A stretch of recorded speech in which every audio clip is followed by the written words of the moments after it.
We're now joined by the number 4 ranked UFC bantamweight contender in the world, Cory Sandhagen. Cory, thank you for the time, sir. Yeah, man, no problem. We will take our first question from Caroline Pierce with BT Sport. Okay. Hey, Cory, I just wanted to ask you, how's this fight week experience been for you in Las Vegas? I know you seem a quieter man that doesn't like too much media and crowds, so how's it suiting you? Yeah, I like it. It feels like we're just here to fight. You know, it feels a little bit more old school. It feels like there's a lot less smoke and mirrors. And yeah, that's cool. You know, there's a lot less distractions. It's a little bit boring, but my buddy brought an Xbox, so I've been trying to learn how to play Call of Duty, even though I still suck at it. But it's been okay. You know, it's been fun. And have you been told that this fight is the number 1 contender fight, so the winner of this will get the next shot at the title? Has anyone actually said that to you, despite the fact on paper it looks like it will be that way? My agent did tell me that was relayed to him by the UFC. Makes no sense to me. So it feels like, yeah, the title is just like right within my grasp. I just kind of got to reach my hand out and grab it. Should I be looking here or here? Okay. And with Aljamain Sterling, you've talked before about, you know, raising your name and, you know, fights that will do that for you, despite obviously putting you in line for a title. Does a win over Aljamain Sterling get your name out there a little bit more as well, do you think? Because obviously you're on this impressive 7-fight win streak. And, you know, we know when it comes to these things, it's not just about the performances, but sometimes it comes down to who kind of sings and dances as well. Yeah, I think Aljamain brings a good name value. It's maybe not like the co-main event is the Sunset Guard brand, so obviously our names aren't as big as someone as those guys, which is okay with me. I know that stuff takes time, but yeah, I think with Aljamain, it definitely brings some name value. I think I'll get my name out there a little bit more, but more than anything, I think that there being 3 fights that are bantamweight fights on the main card is going to be able to allow me to display my skills very comparatively to the fights before and the fight after me. So that's what I'm excited about too, is that I get to show like, oh wow, that kid's different than the other bantamweight fights that I saw. And does it bother you, despite being higher ranked, that your fight's not the co-main event? It bothered me for like 5 minutes, but I really don't care. I'm just excited to fight. And what are you looking to showcase in this fight? What kind of finish or performance will be the one that will satisfy you the most? I just want to showcase my style. Like I think that I mean I give a lot of thoughtfulness, and I know that I say this a lot, but I give a lot of thoughtfulness and I give a lot of love to my style. You know, like I'm not just taking orders by my coaches. You know, like this is a lot of my heart in the fighting that I do. So that's what I want to show people. You know, and I think that if enough people see that, they'll get on board with it, because it is really exciting. It's a fun style to watch, and like I said, it's kind of like my baby. You know, my style is my baby, and I think I've done a really good job with it, and I want people to appreciate it. This thing is annoying. And with how well Team Elevation's been doing with Blaze and Dash and Gaethje, you know, is there added motivation within camp, within that team, and you know, you feel like you're not just fighting for yourself, but for the team as well, getting that recognition more recently? Sorry.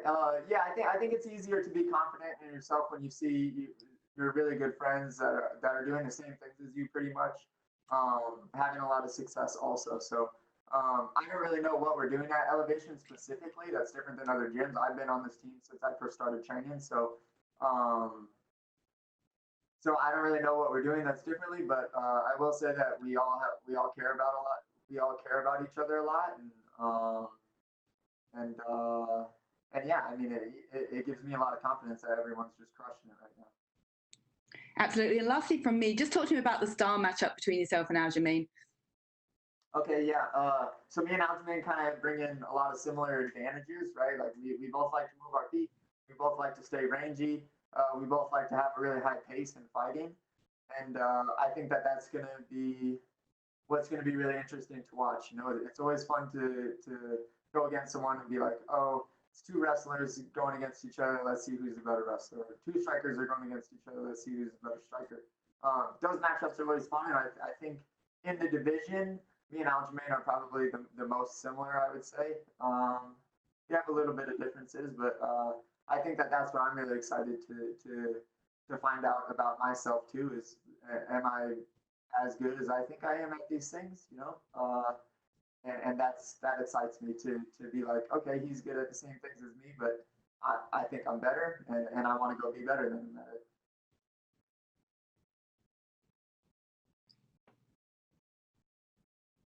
Oh, I lost you for a moment there. Well, thank you for talking to me, and best of luck with your fight. Yep, thanks a lot. We'll take our next set of questions from Georgi Kokiashvili with Adyara Sport. Cory, hello, how are you?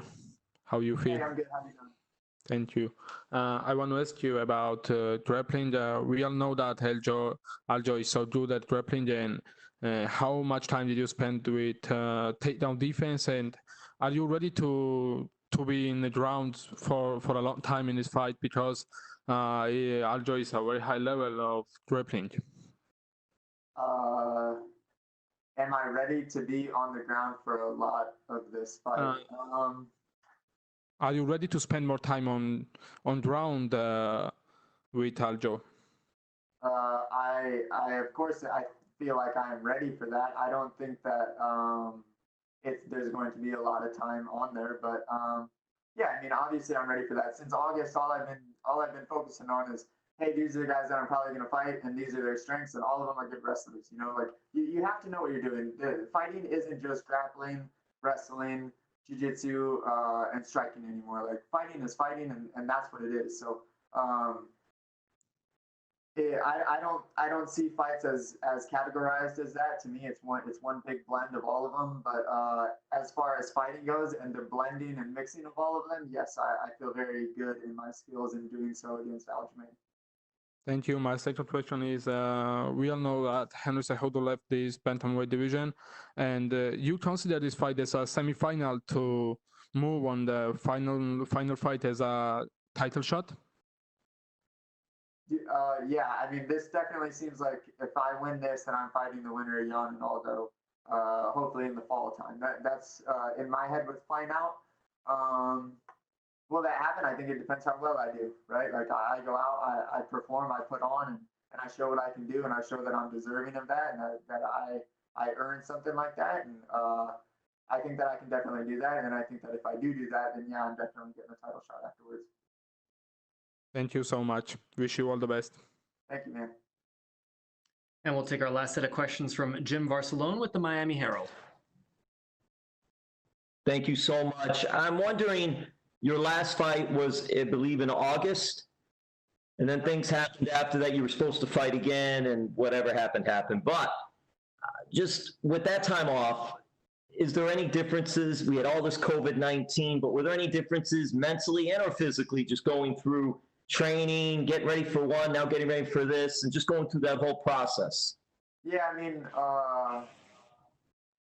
every time I want to fight, you think that it's time to take your foot off the gas. That's not what this is, man. It's like every fight you win, it's like, all right, well, it's going to be better, so I need to be getting that much better every single time. So that's where I always keep my mind. I don't really toy with too many ideas of not being the best that I can be. Like every single morning I wake up, it's all right, Cory, it's time to be the best that you can be today, and that means working on whatever I need to work on, and I put a lot of focus on that every single day, and that's what I go and do every single day, and yeah, it's paid off big time. Like I think, especially since August, I've had a lot of time to kind of work on a lot of things, because when you're in camp, you don't get to work on a ton of stuff, more sharpening tools, and you're kind of adding a couple specific things that tailor towards your opponent. But for me, during this kind of off time, I've really been able to use it as this time for me being able to really improve just myself. And I've really enjoyed that aspect of kind of this little unasked for waiting that I've had to go through. Obviously, without giving game plan away or anything like that, and discussing what you just discussed, how confident are you at trying different things at this stage of the game right now for this fight? I don't care about trying anything other than that isn't going to make me win. So what I think is going to make me win, I have down to a T right now. I mean, this talk to Aljamain has been in the works for like a really long time now. He's been on my mind for a really long time now, and solving that puzzle has been on my mind for a really long time now. So, I mean, I'm ready to go. I'm not going to try anything that I think is going to impress anyone. I don't think that I have the style that needs to do that. I think that just by itself, it's exciting on its own. So I don't feel like I need to do that. I'm not going to go out and try to do anything other than win and win as impressively as I can. And then lastly, from me, and I hope I have this information right too, you're working part-time or had worked part-time at a trauma center for children? Yeah, so Mount St. Vincent's is where, I mean, when you're a fighter, you got to be broke for a little bit, right? So Mount St. Vincent's was the facility that I still technically do work. I haven't been working through this whole coronavirus thing, but I do still work there, and I have been working there since I've been in the UFC. Instead of now, I'm not working overnights and 30 hours a week there, 40 hours a week there. Now I'm kind of just working there because it gives me this sense of doing something outside of fighting and doing something that does bring a little bit more meaning to my everyday life. So I'm only there about once a week right now, but that place is really special in my heart. They allowed me to be able to make my own schedule as I was coming up through my MMA career, which is really hard to do when you're a broke fighter, you know, and you're fighting for $2,000 and you're only fighting 3 times a year. That's really hard. So they really facilitated that for me, and I keep them really close to my heart. And although I haven't been there in probably 2 months or since all of this coronavirus stuff started, I mean, I'm definitely going to go back to work, if not next week, probably the week afterwards. And that follow-up with that, just what is it like? Do the staff and the kids, they know that you're a fighter and how cool that is that you're also part of that, or do you sort of keep it separate?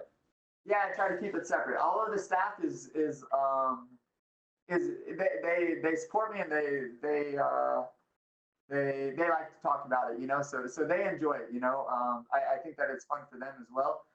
As far as the kids, so the kids are there because they had a history of trauma, which means that a lot of the cases have some form of trauma or some type of abuse in the past. So for me, I try to keep it on wraps that I'm a fighter, especially in the UFC.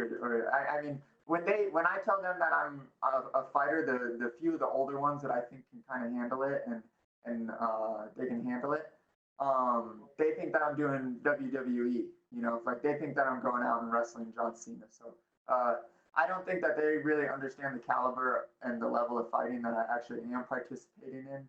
But I try to keep it a little separate. But the staff there, who honestly is who I'm a little bit more, I try to be there a little bit more for, because I know that developing a relationship with a kid once a week is difficult. But if I can take a little bit of the stress off from the staff, because that is an incredibly stressful job, if I can go in for a few hours a week and just take a little bit of stress off of them, then I think that they appreciate it. And